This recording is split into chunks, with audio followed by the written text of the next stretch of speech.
दोस्तों WhatsApp university और Facebook university अक्सर लोगों को उनके ही देश की जानकारी देने में काफी ज्यादा गुमराह कर देती है और लोगों के पास देश की जीडीपी को लेकर या कभी कभी देश के प्रधानमंत्री को लेकर बेतुके और बेबुनियाद अपडेट आ जाते हैं, जिस पर लोग विश्वास कर लेते हैं और अपने ही देश की अर्थव्यवस्था पर सवाल खड़े करने लग जाते हैं। लेकिन दोस्तों हमारी आज की इस खास वीडियो में हम आपको ऑफिशियल इन्वेस्टिंग वेबसाइट के सर्वे रिपोर्ट के अकॉर्डिंग बताएंगे कि असल में भारत की जीडीपी की हालत कैसी है, और इसी के साथ साथ वर्ल्ड अफेयर से जुड़ी एक और बड़ी अपडेट के बारे में हम आपको बताएंगे, जिसके तहत इजराइल और भारत के बीच में एक बहुत ही महत्वपूर्ण डील साइन हुई है, जिसके तहत इजराइल अपनी एक बेहद ही खास तकनीक भारत को ऑफर कर रहा है। तो जानेंगे इन दोनों ही खबर के बारे में विस्तार से। तो चलिए शुरू करते हैं इस वीडियो को। दोस्तों हमारी आज की पहली खबर भारत की जीडीपी से जुड़ी हुई है। हाल ही में अमेरिकन रेटिंग एजेंसी मूडीज ने अपनी रिसर्च रिपोर्ट को जारी करते हुए भारतीय अर्थव्यवस्था को लेकर एक बहुत बड़ी खुशखबरी सुनाई है। रिपोर्ट में कहा गया है कि साल 2022 में भारत की जीडीपी 3.5 ट्रिलियन से ज्यादा रही है, और ये दावा भी किया गया है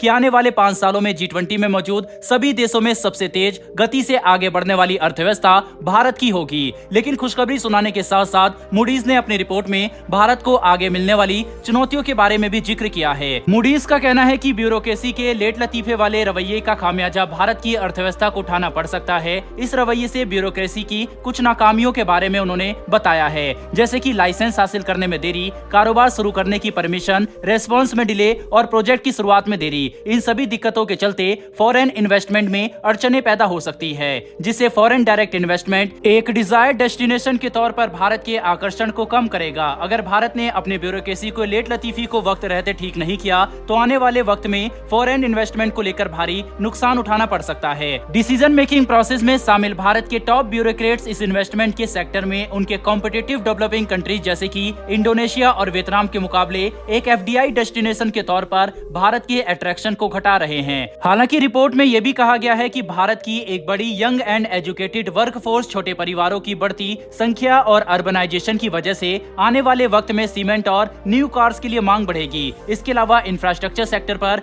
सरकारी खर्च बढ़ने से स्टील और सीमेंट बिजनेस और नेट जीरो एमिशन से रिन्यूएबल एनर्जी में इन्वेस्टमेंट भी बढ़ सकता है। इस रिपोर्ट में भारत के कुछ सेक्टर की जमकर तारीफ भी की गई है। मूडीज ने अपनी रिपोर्ट में कहा है कि भ्रष्टाचार पर नकेल कसने, इकोनॉमिक एक्टिविटीज को ऑर्गेनाइज करने, टैक्स कलेक्शन और एडमिनिस्ट्रेटिव सर्विस को बेहतर करने के सरकार के जो प्रयास हैं वो काफी ज्यादा सराहनीय हैं। दोस्तों आसान भाषा में समझा जाए तो अमेरिका की रिसर्च एजेंसी ने भारत का आने वाला भविष्य पूरी तरीके से दिखा लिया है और बता दिया है कि भारत को किन क्षेत्रों में सफलता हासिल होगी और किन वजह से भारत की अर्थव्यवस्था कमजोर पड़ सकती है। भारत को सिर्फ अपनी कमियों पर फोकस करके उन पर ज्यादा काम करना है, ताकि भारत की अर्थव्यवस्था की जो पकड़ है वो और भी ज्यादा मजबूत हो और तरक्की दिन दुगनी और रात चुगनी होती रहे। बहरहाल दोस्तों बढ़ते हैं इसी के साथ हमारी दूसरी खबर की तरफ। वाटर मैनेजमेंट में ग्लोबल चैंपियन के रूप में अपनी पहचान बनाने वाले इजराइल की स्पेशलाइजेशन के साथ आईआईटी मद्रास ने India Israel water technology centre स्थापित करने के लिए इजराइल के साथ साझेदारी की है। इस जॉइंट इनिशिएटिव का टारगेट भारत में वाटर रिसोर्स मैनेजमेंट और वाटर टेक्नोलॉजीज में चुनौतियों का समाधान करना है। दोनों देशों के डेलीगेट्स द्वारा एलओआई पर सिग्नेचर भी किए गए। इजराइल की स्पेशलाइजेशन का लाभ उठाकर भारत सरकार का उद्देश्य भारत की वाटर रिक्वायरमेंट्स के लिए जो तैयार समाधान है उनको विकसित करना है। ये सहयोग भारत के ministry of housing and urban affairs AMRUT mission के ऑब्जेक्टिव को प्राप्त करने में महत्वपूर्ण भूमिका निभाएगा। दोस्तों जो ये इनिशिएटिव शुरू किया गया है इसके चलते होगा ये कि इजराइल के जो नॉलेजेबल साइंटिस्ट हैं वो सभी भारत के विशेषज्ञों के साथ मिलकर